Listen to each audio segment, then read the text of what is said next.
got a message from somebody over in the church today this morning asking if they could see my sermon so they could for something for the denomination. Somebody on General Assembly staff, one of you out there. No, I have no idea what I'm going to say. I mean, I have words here, but the things that come out of my mouth are never the same. I say some dumb things. Amen? Amen. Yeah, that's the locals here. They know. But you're going to say some things today, too, and that's part of why I couldn't send a text, is because you are part of this. We're going to play a game called Fill in the... Yeah, you're good at it already. It's good practice. Okay, this one's easy, though. Moses' mom put him in a... We practiced that one last week, so we got that. Moses met God at a burning... Charlton Heston said, let my... Moses, he goes all the way across the Sea of Reeds, up Mount Sinai to get the 10. Then he came down and he told people, wait 4,000 years, and then the real queen, the real prophet of the time is going to come, and her name shall be Taylor. There you go. Yeah. Yep. There you go. So clearly, we got a lot of preachers in here, a lot of people did a lot of studying. Whether you did that or whether you went to Sunday school, you know the Moses story. Your Sunday school teachers would be proud, and those flannelgrams we have them in the back, way in the back closet. A lot of you grew up with flannelgrams. They did their job today because you know the story. So you know the things also. You know the story in your own life, your own journey, your own hike like Moses took. And when that thunder cracks, and all of a sudden, it might be a phone call, it might be a doctor's visit, the thunder cracks, and you know, my path is going to be different. It might be harder than it was. It might be sadder than it was. And you remember in your life when that sea parted and you walked through and you could look back and you knew that good, bad, it's just different. And maybe you're going to need more patience. Maybe you're going to wonder, am I up for that? How do I have the skills to go from here, from where I came from? You know these moments in life that define who you are and how you're supposed to be who you are. And whether it was just one big moment or this conspiracy of spiritual nudges, you know how you learn to be who you are and who you're supposed to be. So it's not difficult for Moses, it's not difficult for yourself to point to these turning points, these ahas, these silent wonders that just reshape the most essential you. And how that essential you, the core you, how does that connect to the beyond within who you are? Some of that is clear. What's not clear is how to do that every day, over and over, in the daily grind. What does not hold clarity, at least for me, is just how to manage regular, chaotic life. What's not clear to me is how, when that life just builds up and builds up and builds up, how to keep from being bitter at the little things that just keep nagging at you. For Moses and all the people with him, it was so much work just to be, just to exist, just every day to cook, to find wood to cook, to do all the things, simply to live on a wandering path as a community together. There's so much arguing, there's so many problems to solve, there's so many little struggles to get over, and it can be exhausting.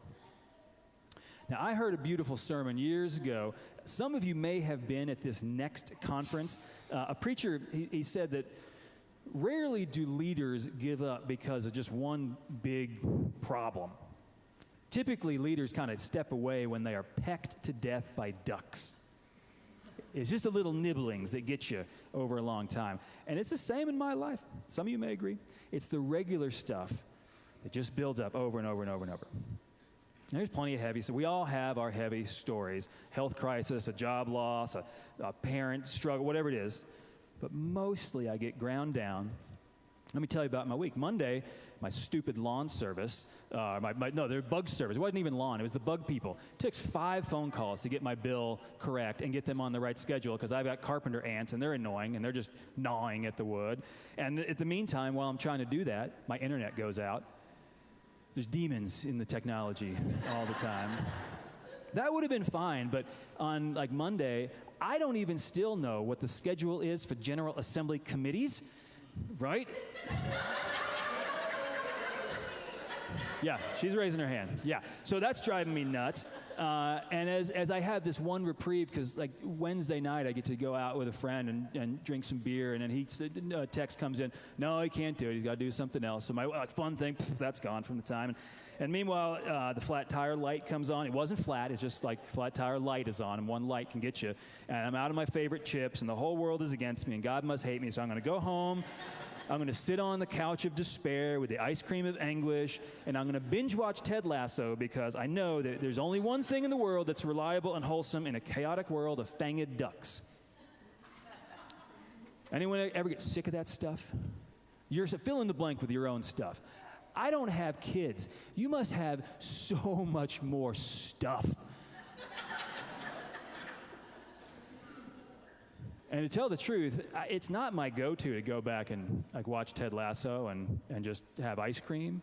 You know, I get angry. That's my go-to. I just get, and I don't show it at church. You've never seen me angry at church, because man, I grit those teeth pretty good. I can even preach with my teeth. They don't even come loose. But I don't want to ruin a holy moment with the truth. But sometimes we don't deal with the grind as well as we want to deal with the grind. Moses is just the same. They finally leave Egypt. They're so excited, and the reality starts to sink in. And the everydayness starts to take hold. And as much as they're complaining, he starts to realize he can't handle all of this leadership. He can't handle this stuff. He is overwhelmed by responsibility. There's another chapter, not the one that Sandy read, but there's another chapter. Moses, he's done all the complaining he can do. People still have some more complaining. He can't turn around. There's no Egyptian army to kind of focus all your frustration on, and there's no pillar of God in the smoke that he can keep his attention, on there. So he's just worn out. And this is no transcendent moment of the Bible. This isn't one there's no fill in the blank for this. It's just this little vignette of annoyance tucked in the Bible, just like it's tucked in your day. He sits on his own couch of despair, and he's bemoaning all the stuff, and his father-in-law says, hey, no one can handle all of that. It's not you, it's that no one can handle all of that. How about you let some other people do some of the work? Which he does, because letting go is how we get through some of these things. And again, it's not a transcendent part of Moses' long journey. It's definitely life-changing when his father-in-law says, you do not have to carry it all. We can carry it together. So Moses says, fine, I'll listen to my father-in-law. And for at least a chapter or so, you can go do the close text reading. For at least a chapter, after he says, okay, you 50, you're over here with this group, you 50, you're with this one, you 50, you're with this one. For at least a chapter, his stress goes down. And there's this thing about anxiety that it's contagious, and so the people complain a little less. And so the community starts to uplift in trust. It doesn't last long. It's not even a whole page. But the community starts to get a taste of a routine, and they start to get stronger. A little bit later, this is another one of these forgotten stories. It's one of the stories you're going to try to forget this morning after I tell you. But the Hebrews discovered a problem right away. And anyone who has camped for a long time, you know this problem. My first job out of college is working for the Forest Service, and I lived in the woods for 3 months. I had this big ponytail. At the end of it, I had one dreadlock, and we found 3 kinds of berries and 3 kinds of dead bugs when they cut it off. So I know a thing or two about camping. I haven't grown up that much since those 25 years ago. But one of the big problems when you're camping that you have to deal with urgently, Moses had to figure out, just after a few days, how to go to the bathroom in the woods. With a big group of people, that's a serious issue. Deuteronomy tries to make it sound holy. It's not. But this is poor Moses just trying to deal with like the bathroom, and you can just picture what they didn't write in there is him saying that, go away from camp, not in camp, go away from camp. Joshua, if you can't cover that up, I'm going to throw you out of the woods or something. He's just so tired of it. And we think it's not as bombastic in the Bible there, but I think some of you know what it's like. I'm so sick of cleaning the bathroom for these dingbats in my family. Why does he pee on the seat at this age? Why does she leave her makeup out? Why does this? It's not so hard. Keep the toothpaste in your mouth. Okay, so when you get so overwhelmed by just that, by cleaning up after people. Moses is the same thing. Moses is in the same boat, because when we live together, we fight together. We got to figure out how to deal with that. We need some strategies. And so very early in their camping, they developed a strategy. Again, it's not holy, it's in Deuteronomy, but just go over there. That's all they got. But before the bitterness could turn to resentfulness, they just had a conversation. They dealt with it. And that's what families do. When the grind and the grime of regular life demands that we need to talk about this stuff, we do it so that it doesn't become a stain and so that we don't end up going down the drain. Okay, so that's two. There's the third one here is from Sandy's totally unremarkable story, boring story. They went to camp, they set up their tents. That's about all that happened. But we're going to remind you the plot line. A, the Hebrews leave a campsite at Rephidim. That in Hebrew means the place of rest. So when they left the place of rest, this is the Bible way to say it's Monday. Okay, you had your rest, you had your weekend, you had your time to recharge. Did you get recharged enough? No. Do you ever get recharged enough on a 2-day weekend? No. Okay, so Mondays come, and it just slaps you in the face. Some Mondays just slap you in the face.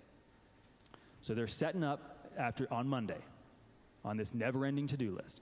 B, they come to Mount Sinai. They lay out their tents, they dig their latrines, they hunt for firewood.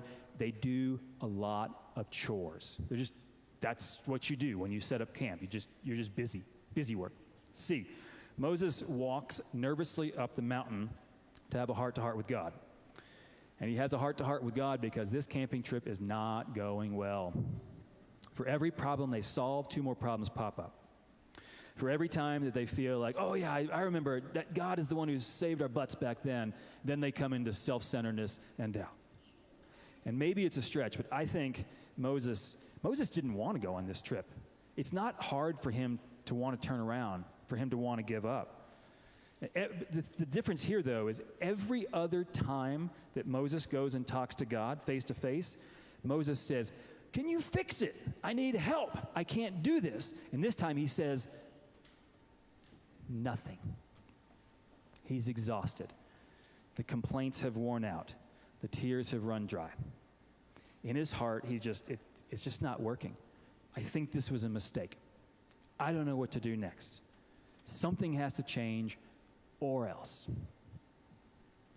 So D, God listens to that and doesn't do anything. Doesn't fix anything. Except God listens to that. God reminds Moses, if this is doing anything, but it doesn't change anything, just reminds him for the 100th time, I am still with you. I have been with you. I will be with you. And this isn't first century, this is like 20th BC century. In that worldview, the language that Sandy read kind of fits in their world. It might have caused a little awkwardness for you to hear the language they talked about of, you're my chosen people. But let me just put this in for those of you who parents. When your kid is just inconsolable, and you say, you're my special one. Okay, no, wait, let's say you have 3 kids. You still say, you're my special one to console them, right? Okay, but that's what God is doing with Moses. You're my special one. We're going to get through this. And that, sometimes when there's a real crisis, some of us are good at going to God in a real crisis. I've witnessed some of you in this church when cancer hits, when your parents die, when a friend dies, and you are doing it well. You're carrying your grief well to God. It might be, it's kind of easy to go to God when you're in this great mood, when you go on vacation and you can this is Utah, there's so many beautiful things. Some of you are just up in the mountains all the time and you're just so overwhelmed by the beauty that you want to bring that spirit in here. Or you have a grandchild and you're just like, well, I got a grandchild. And you know that that's a holy thing, right? Okay, but on Mondays, when the check engine light comes on, or the flat tire light, when every Monday your default is frustration, because every Monday something happens. It's different every time. How do you remind yourself that God will be there because God has been there? And when you get to Wednesday and you get to Thursday and you just, how can I make it until that weekend and that Rephidim, that place of rest? When you're stuck in the doldrums of parenthood, when you're caring for your parents and, they're not getting better, they're just where they are. When you're stuck in that job that's not fulfilling, when you're working through those relationship issues that do not change, when you're so tired of just managing stuff that you can't even see the beauty around you, how do you say, God is here because God has been here, and I trust that God will be here? And this cuts two ways for us, because we're the church, we're sort of a tent in this process. On one hand, we are a community together, and the worst parts of community can come out in churches. Now, maybe at your church back home in fill-in-the-blank state you came from, you don't argue, you don't fight, you don't have resentments, you don't see the two people who really hate each other and then they're stuck on a committee together and you have to worry about that committee. You don't see any of that. Some of you don't have to worry. I mean, it's not like this week any of you are going to have to worry about policies to write that no one cares about except, oh, that was a really good eye roll. Hey, you with the camera, can you go over here? Let's do that again, because she just gave a perfect eye roll. Yeah, we've got policies to write that are going to drive us crazy.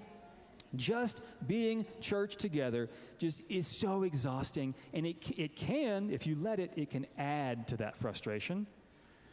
It's almost, it's great when a church has a mission project that we can gather around and focus on, we can do good.